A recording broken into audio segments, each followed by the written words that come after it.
Hello guys and welcome back to the channel. So today's episode we are going to do some painting. I know for a lot of people it is not their favorite thing to do. However, it is one of the best and easiest way you can add a lot of value to your house. So I'm going to go ahead and show you guys how to paint new drywall, existing drywall, ceilings, the whole 9 yards. I'm also going to show you guys a couple of techniques that will save you a whole bunch of time and make your paint job look like it's done by a professional. And hopefully by the end of this video, you will have the confidence and courage to attempt your own big paint job. So I'm going to go ahead and grab my brushes so we can start painting. The first tip I want to give you guys is to wear something old that you do not mind to get paint on. I've painted many times. I don't think there was ever a time where I did not get paint on me. So I'm going to go ahead, get my stuff and start painting away. Okay, so this is the basic tools that I'm going to be using for this paint job. I've got an 18-inch roller on a pole. I would highly recommend to have a pole, no matter what size your roller is. It will save you a lot of fatigue and tiredness in your arms and wrist. And then I got a 2.5-inch brush. I got a 5-in-1 and then my mini roller. My paint pan's got a liner in it so I can swap it out whenever I'm done with the paint. I am using a multi-purpose latex primer for the new drywall. Gonna do a couple of coats of it. And then also good to have on hand is a couple of rags. So if you make a mistake and you get paint where you don't want it, you can just quickly, easily wipe it off. And then something I don't have here because I don't really need it is a drop cloth. So if you want to protect your flooring with drop cloth, definitely recommend it. I am going to be changing out the flooring, so I do not mind to get paint on it. So let me pour some paint and let's get to it.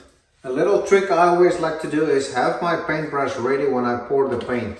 So once I'm done pouring the paint and this little bit of paint is in the bucket, I like to take the brush I'm planning to use. Just clean out where your lid is gonna go in. That way your lid will seal properly and there's no paint building up over time if you're gonna reuse this. Okay, so now I'm ready to put some primer on it and I'm gonna start here in the corner. So this will probably be more noticeable when you're painting a color, but I am using white, so I'm gonna show you guys what I would recommend. So when you use your brush strokes and you put paint in the corners, is to always back roll it. So that way you'll have very minimal lines you would see at the end. Otherwise, you will see some of those brush strokes, and with a little roller back rolling it, it'll just minimize that.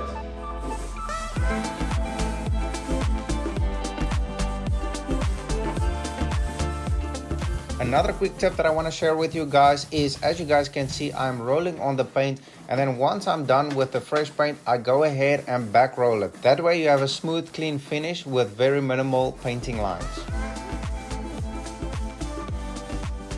Okay guys, so I'm ready to start putting on some paint. I'm probably going to need at least 3 coats of paint. I am using this cashmere brand from Sherwin-Williams. It is an eggshell, so it's got a light sheen to it.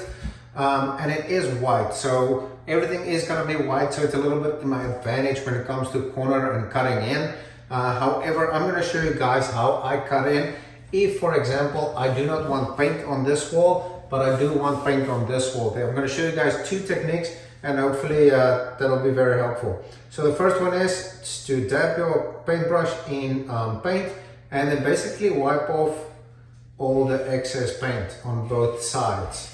And then you're just basically gonna do light brush strokes into the corner, just the tip of the brush in the corner. So I'm gonna show you guys as best as I can with this angle. So you just wanna do like soft strokes, just like that. So you do it like a couple of times and just slowly work your way into the middle. And there's a straight line. The other method that I do prefer is to load up your brush pretty good with paint and then wipe off one of the sides.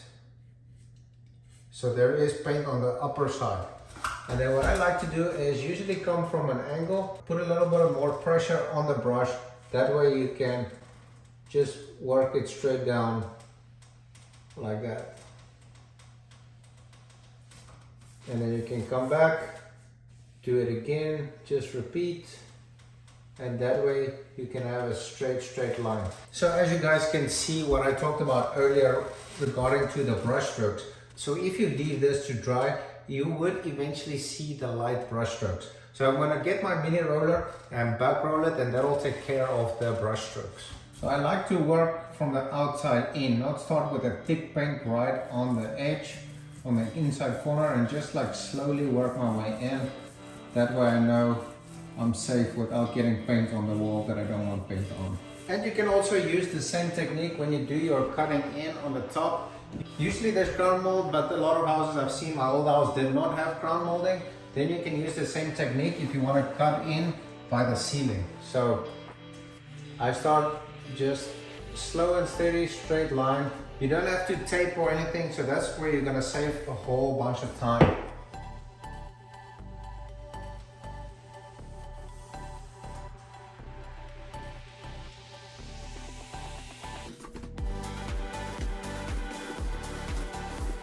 Okay guys, this is gonna be a little bit more trickier because I have to cut in around this brick. I am also going to be painting this brick with a primer and a paint.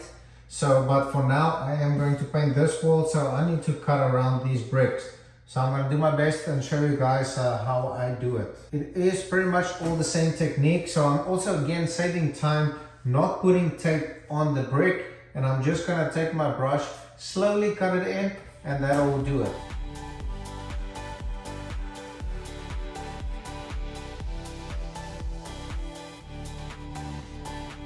So this is a little bit more trickier than just going straight back and forth. So usually I would like to keep my brush in a straight line like this. However, I cannot do this right there. So I'm gonna do it like this, work my way into that corner and then just slowly drag the brush up. So just slowly into the corner and work my way up, just like that.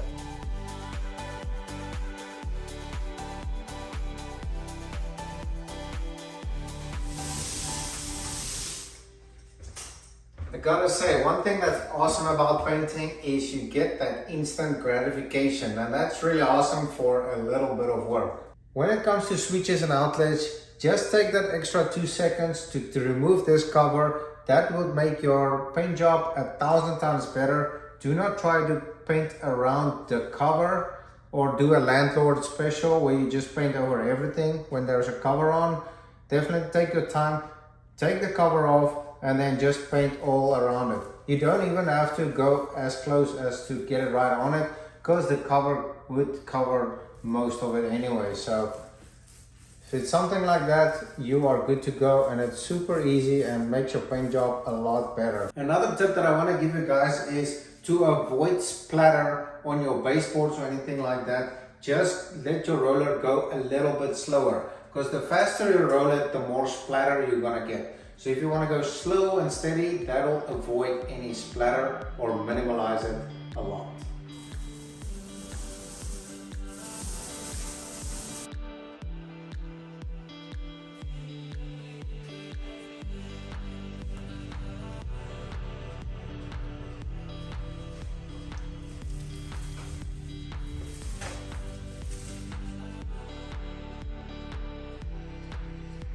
Guys, another quick tip is when you paint around outlet or in corners where it's with a brush and the mini roller, you definitely want to feather it out.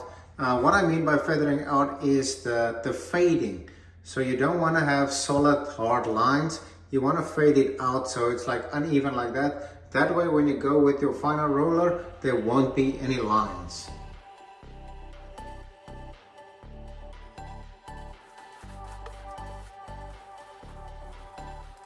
First coat of paint is done and it's pretty much dry and ready for the second coat. In my mind, I'm thinking it's gonna be 3 coats, but let's see what it looks like after the second coat. Okay guys, so we got the third coat of paint finished and it's looking good. I'm super happy the way it's covered. We got rid of that dark paint and now it's just all white. So the next thing is going to be the ceiling. This ceiling is supposed to be white, but compared to the new paint, I definitely think it's gonna need a coat or 2. So let me get into it and show you guys how I do it. So I'm using the same pole and the 3/8 nap roller. I got my 2.5 inch angled brush, my 5-in-1 and my 3/8 mini roller, my pan, and then the paint I'm using for the ceiling is Sherwin Williams Promar ceiling paint. So you definitely want to use that. There's a flat paint and it really gives good coverage. At the moment it looks like the ceiling is dirty compared to the new paint. as you guys can see there pretty clearly. So I'm gonna, to my advantage, I'm just gonna roll those corners because I don't have to cut it in with a brush, because I am going to be replacing that trim over there, so I don't need to be specifically right into the corner. So I approach painting the ceiling pretty much the same as I did with the walls. Cutting in the corners and edges first if you have to, and then also around your light fixtures or ceiling fans. The best case scenario is if you can remove your ceiling fan and light fixtures, paint underneath it, and then put them back in. In my case, I am going to be replacing these light fixtures, so I need to take them down and paint underneath them, because chances are that the new light fixtures might be smaller, and that'll just leave you a big old nasty ring around it. So with all that being said, I'm gonna put some paint in the bucket and start painting away.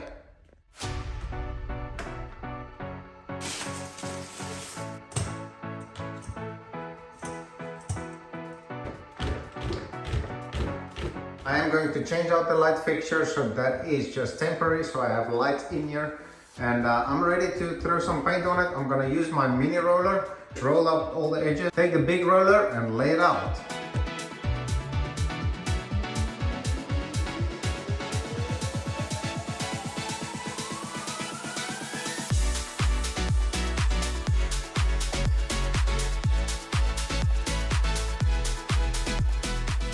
Okay, so as you guys can see, there is quite the difference when it comes to the color. I'm not even sure if that originally was white compared to an actual white paint, or it might be a very old paint and that's just stained over years.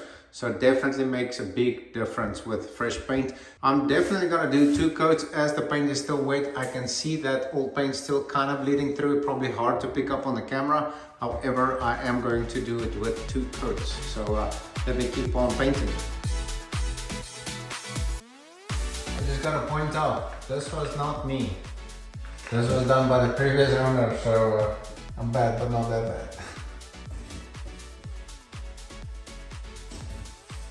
And again, to minimize those brush strokes, I am going to just back roll it to keep those brush strokes as close to the edge as possible.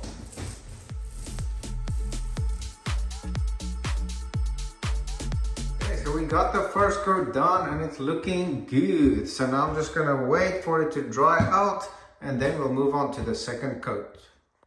Okay guys, I got the second coat of the ceiling done and it's dry. It's really looking great, super happy the way it turned out. The walls are also awesome, as you guys can see, with the light sheen. It gives it a nice smooth finish and it's easy to wipe off in case it gets dirty. Super happy with the results at the end. Okay guys, that's gonna bring us to the end of this video. I am super happy the way it turned out. It's absolutely phenomenal. Even though everything is white, the end picture in mind is really gonna turn out great. Hopefully some of you got a little bit of courage and confidence to take on your own DIY project with the painting. Remember, it is only paint, so if you make a mistake, you can repaint it. And then also, most likely, you will be the only one to notice the mistakes that you made. It's not like anybody's gonna go to your house and try to look for any mistakes of your painting project. Please leave all your thoughts and comments down below. And if you guys like this video, please consider subscribing. Thank you so much for all the love and support. Until next time, goodbye. So I'm gonna grab some, so I'm gonna go ahead, get my stuff and start. So I'm gonna go ahead, get my stuff. So first thing is you wanna dip your, first technique is to put your paint in. So what I prefer to do is like load. So what I prefer to do is